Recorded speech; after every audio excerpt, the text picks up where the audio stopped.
dyn lleol, oedd yn byw yn lleol 50 mlynedd yn fwy a fwy. Vernon Jones, chi eisiau sbonio'r camera ti'n bach am ti hanes yr amser ar 50 mlynedd yn ôl, sut oedd yn byw yn Aberystwyth pryd hynny? Ie, wel dwi'n cofio'r amser yn iawn. A weid y gwir, o'n i yn y cyfarfod cyntaf o Cymdeithas yr Iaith. Dwi'n credu, dwi'n mynd siŵr nag yn y Marine yn cynnal e. Ac hwnnw oedd yr un cyntaf. Wedyn, yr ail un oedd yma wrth y post office ac yna ymlaen o fyny yr un diwrnod i'r bont. Wel, o'n i'n gweithio ar y ffarm ar y pryd yna, ac ambell i ddisadwn, wrth gwrs o'n i'n gweithio. A fi sydd ddim wedyn ar bont Trefechan. Mae debyg bod nhw wedi cyfarfod wrth y post, o ddim wedi cael lot o neb llawer, dim polis yn ei byd yn dod y byti. Fel mae heddi fan hyn, maen nhw rawn i ni bob man yma. Do'n nhw i gael y diwrnod ni.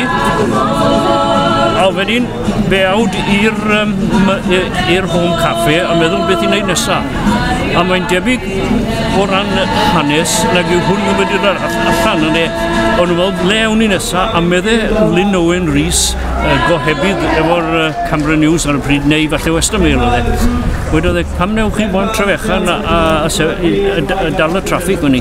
A fe wedodd, lle bydd y Bont Trefechan wedi bod. Yna chi newydd, mae hwnna newydd i chi siwad. O, di fyna, a pobl i bod yn trafod e, pwy na? O, mae'r rhain gwybod efo'n hyn, mae Lynn Owen Rhys oedd yr instigator mewn ffordd o wedyn. Oedd e'n aelod wedyn, neu jyst eisiau rhywbeth i adrodd? Dwi'n credu bod e ddigon cefnogol, ond bod e gyda y diwrnod ni, yn gohebu ar bethau felly.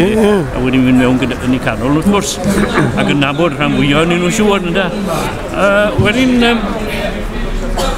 o'n i ddim meddwl mynd gyda nhw, a meddwl i hwnnw i Dolgellau.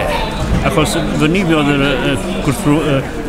gwrthrwfel mawr efo'r bobl lleol.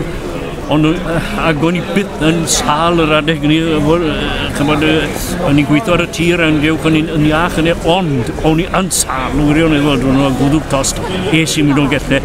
Ac wy'n credu gorffennau sy'n nefys yn ei dilyn Cymdeithas yr Iaith. Felly rhyw dyn ar y cyrion fi ys i wedyn yn de. Chi'n gweld bod, mae newidau mawr wedi bod yn amser ni, chi'n gweld bod Cymdeithas yr Iaith yn ganolog i'r newidiadau a'r cyfreithiau sydd wedi dod trwyddo? Yn y 50 mlynedd diwetha, chi'n mynd le i ddiolch? Ie, os dim dwywaith mae Cymdeithas yr Iaith sydd wedi newid cwbl iddyn ni, de. Mater arall a yw'r iaith yn colli'r tir, de. Ond mae'r iaith wedi cael ei chydnabod oherwydd Cymdeithas yr Iaith. Mae hynny'n sicr. Un cwestiwn bach heriol, pan o'n i'n dyn ifanc yn cael yn magu ffrin, bydde boes yn gwisgo'r crysau T, bydde'n awgrymu rhywfaint o gefnogaeth tawel i pobl fel Mabel Glyndwr. Ydyn ni fel Cymru yn rhy barod erbyn hyn i beidio gwrthryfel gormod i weld bod Iwerddon wedi cael llwyddiannau mawr i raddau trwy gwrthryfel. Mi ewn ni nawr yn bobl y gair Saesneg yn complacent, yw e? Tywedog, ni'n rhy tywedog? Ie, ewn yn dywedog nawr, chymod, ynglyn â'r pethau yma. Ac dyn ni'n cymryd yn gyniad tawl.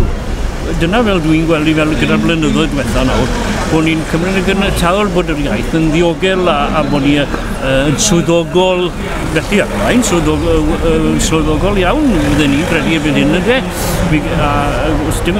Does dim ofn arno ni'n mynd fewn i siop a siarad Cymraeg bellach. Fel dyn ni'n neud, a maen nhw heddi, I'm sorry, I don't understand Welsh yw i, a dim chymod e, fel oedd i slywyd. Ond bod e'n gyfeithio bod popeth yn Gymraeg, mae ambell i beth, wel, o'n i'n gweld codi cwyn ddo bod Undeb Rygbi Cymraeg ddim yn i weld yn neud lot yn digon. Dyn nhw ddim, eitha gwir ydy, ond mi ddaw beth e'n mynd i siŵr i chi. Bydd siŵr mae Cymru chi'n mynd i ddim yn effeithio ar pwy ni'n cefnogi heddi, Vernon? Her droed ydw i, mae boosted yw ar Llanrystud, dwi'n credu. O, hyd yn oed heddi, byddech chi'n mynd gwylio'r rygbi'n fyw, de? O, na'r pethau catrefol cynta.